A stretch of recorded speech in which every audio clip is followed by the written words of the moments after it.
they live a lot along here, and they're not working class people. They are people who dropped out of college because they thought it was stupid. And they're that sort of people. We would call them perhaps beatniks.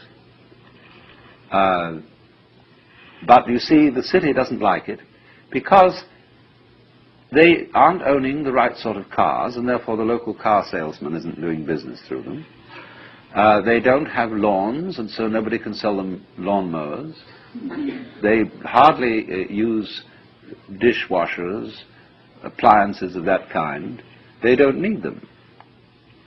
And also they wear blue jeans and things like that, and so the local dress shops feel a bit put out having these people around.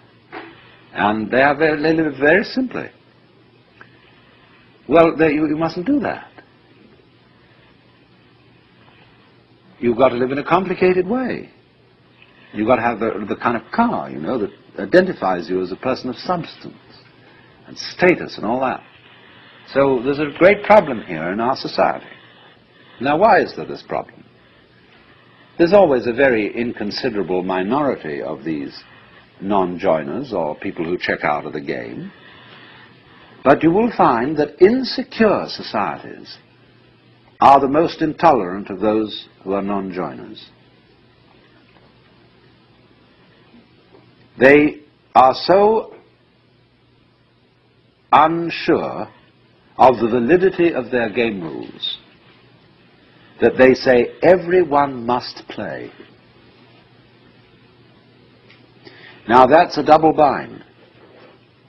You can't say to a person, you must play, because what you're saying is you are required to do something which will be acceptable only if you do it voluntarily. You see? So everyone must play is the rule in the United States. And it's the rule in almost all Republican governments. I mean Republican in the sense of democratic. Because they're very uneasy. Because everybody is responsible. You mean you may try not to be and avoid it and say, oh, let the senators take care of it or the president. But theoretically, everyone's responsible. Now that's terrifying. See, it's all right when you know what's right. There is an aristocracy, there is the clergy, and they know what should be done, and they're used to ruling, you see.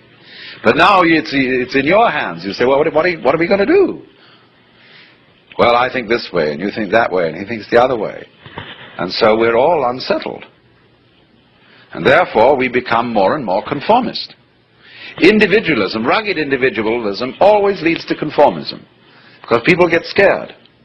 And so they herd together, and compounded with industrial society, mass production, etc. They all wear the same clothes, and they're sensible clothes that don't show the dirt too much.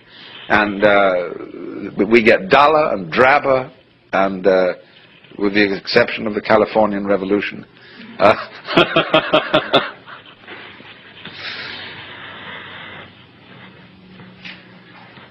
So the reason for this is, in a way, that democracy as we have tried it started out on the wrong foot. You see, in the scriptures, the Christian scriptures, it says everybody is equal in the sight of God. Now that's a mystical utterance. That means that from the standpoint of God, all people are divine and are playing their true function. And that is something that is true on a certain plane of consciousness. But come down a step and try to apply the mystical insight in the practical affairs of everyday life, and what do you get? You get a parody of mysticism. You get the idea not that everybody is equal in the sight of God, but that all people are equally inferior. And that's why all bureaucracies are rude, why the police are rude, and why you're made to wait in lines and are obstreperous income tax individuals and all that sort of person.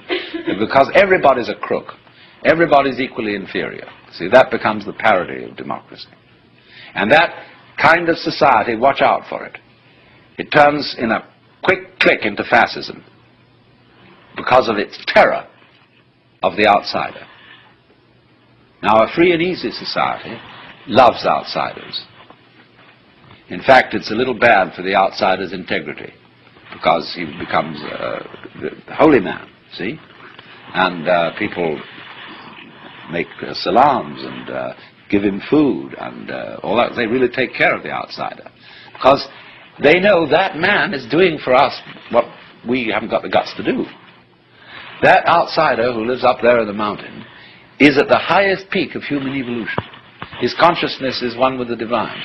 And great, just there is someone like that around. It makes you feel a little better. He has realized, he knows what it's all about. And so we need a number of those people. Even though they don't join our game, they tell us, you see, what you're doing is only a game. It's okay, I'm not going to condemn you, but it is only a game, and we up on that mountaintop are watching you. We love you, we have compassion for you, and but excuse please, we aren't going to join. So that gives the community great strength, because it tells the government in no uncertain terms that there's something more than government.